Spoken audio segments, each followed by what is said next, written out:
60년 쥐띠들이 일상생활을 하시면서 선물로 주거나 얻어서 집안에 들어오는 물건 하나가 가정을 불행하게 만들기도 하고 하는 일마다 큰 어려움을 겪게 만들기도 한다는 것을 알고 계시는지요? 우리 풍수학에서도 무엇 하나 집안에 들어놓더라도 반드시 상응하는 대가를 지불해야만 하고 마음이라도 고마움을 꼭 전해야 한다고 했습니다. 그러면 여러분들이 절대로 주거나 얻어서 집안에 들어놓으면 안 되는 것이 무엇일까요? 오늘은 어떤 경우라도 절대로 주거나 얻어서 집안에 들어놓으면 안 되는 것에 관해서 알려드리도록 하겠습니다. 여러분 반갑습니다. 모모도도입니다. 여러분은 일상생활을 하시면서 늘 같은 패턴 속에서 생활하고 계시지요. 하지만 생각을 해보세요. 명절이나 집안에 큰 행사가 있어서 자신의 습관에 대한 패턴보다 조금 더 일을 한다든가 조금 더 휴식을 주어야 하는 경우가 생긴다면 그 여파는 상당히 오래 갈 것이고 우리의 몸에 힘이 들어가고 있다는 것을 느끼게 됩니다.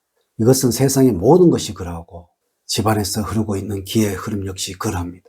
항상 같은 패턴으로 동일하게 흐르고 있어서 급격한 변화는 피해야 하는 것이며 하나씩 그리고 더디게 서서히 바꾸어 나가는 것이 풍수를 변화를 시키는 가장 기본이라는 것입니다.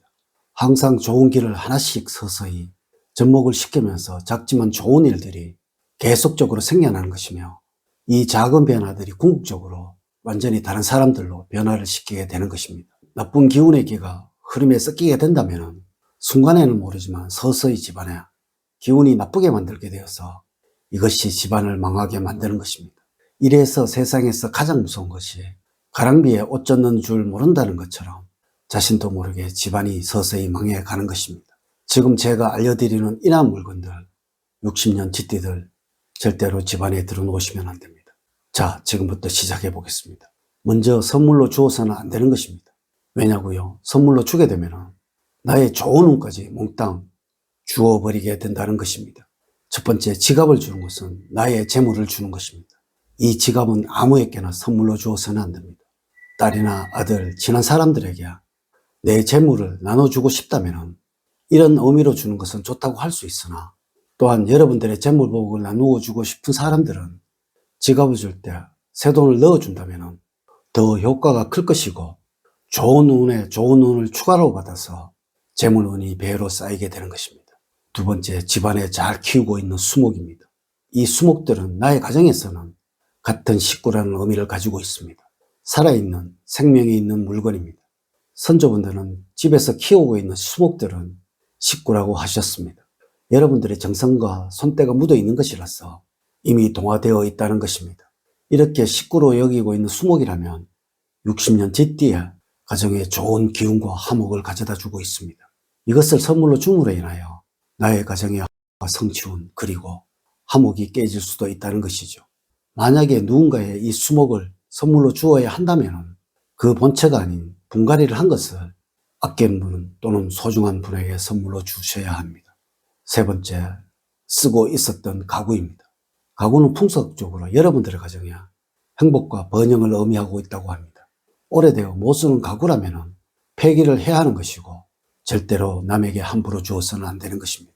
남에게 가구를 선물로 준다는 것은 분갈을 의미하는 것이고 이래서 우리 조상님들은 한번 들어놓으시면 가구를 바꾸는 일은 없었고 버리는 것조차 꺼리셨다는 것입니다. 분명한 것은 이것이 아내의 물건이라면 아내가 집을 나간다는 것을 의미하는 것이고 남편 것이라면 새로운 가정이 생긴다는 것을 의미하고 있어서 그러한 것입니다. 또한 자식의 물건이라면 자식의 안위에 어떠한 문제가 생긴다고 하셨다는 것이죠.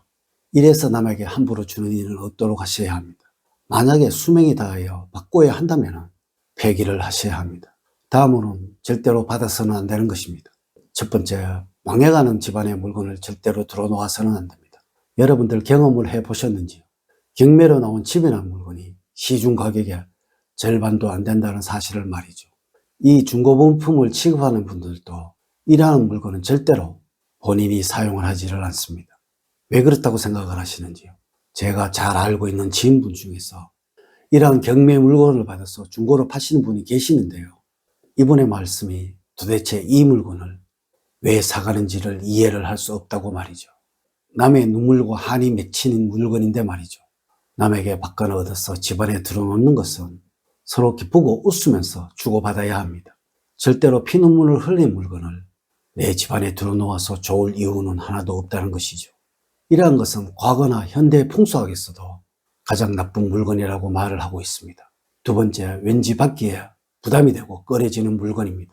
선물로 받는 물건인지 그냥 받는 물건인지 조건이 있어야 합니다. 이것을 받으면서 기쁘고 즐겁고 행복해야 한다는 것이죠.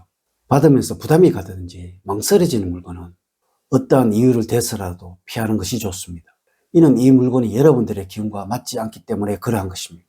절대로 이렇게 찜찜한 기운이 드는 것은 무조건 피하시는 것이 좋습니다. 반드시 여러분들이 아셔야 하는 것은 성공한 사람은 무엇 하나로도 조심을 합니다.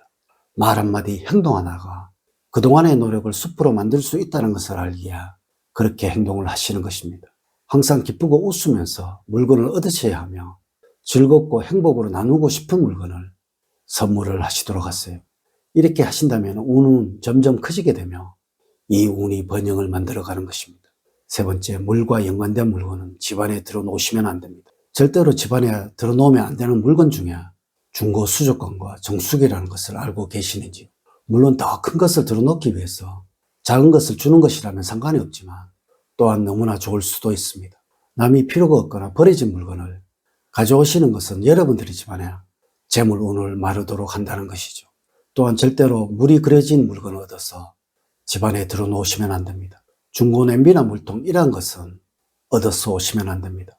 왜냐하면 여러분들의 재물운이 말라서 번영이 만들어지는 것을 막을 것이라고 정통의 풍속학이든지 현대의 풍속학에서도 말을 하고 있다는 것입니다. 네 번째, 시들어가는 식물은 가능하면 피하셔야 합니다. 우리 풍속학에서는 생명을 가진 식물은 집안에서 생의 기운을 만드는 것이라서 무조건 좋다라고 전해지고 있습니다. 문제는 바로 이것입니다.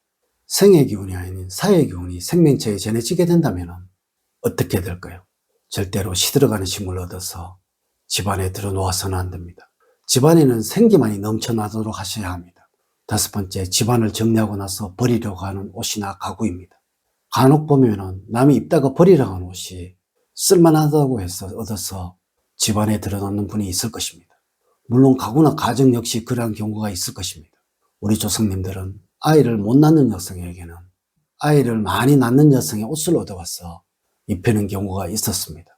이는 옷을 통해서 기운이 들어온다는 것을 믿었기 때문에 그러했습니다. 하지만 여러분들 분명히 아셔야 하는 것은 버리려고 하는 것에는 생의 기운이 아닌 사기가 생기는 것이고 이것을 가정에 들어놓아서는 좋을 이유가 없다는 것이죠. 오늘은 선물로 주거나 얻어서 집안에 들어놓으면 번영과 행복 그리고 부의 삶으로 살아가는 것을 막아버린 것에 관해서 말씀을 드렸습니다. 이제 이야기를 마치도록 하겠습니다.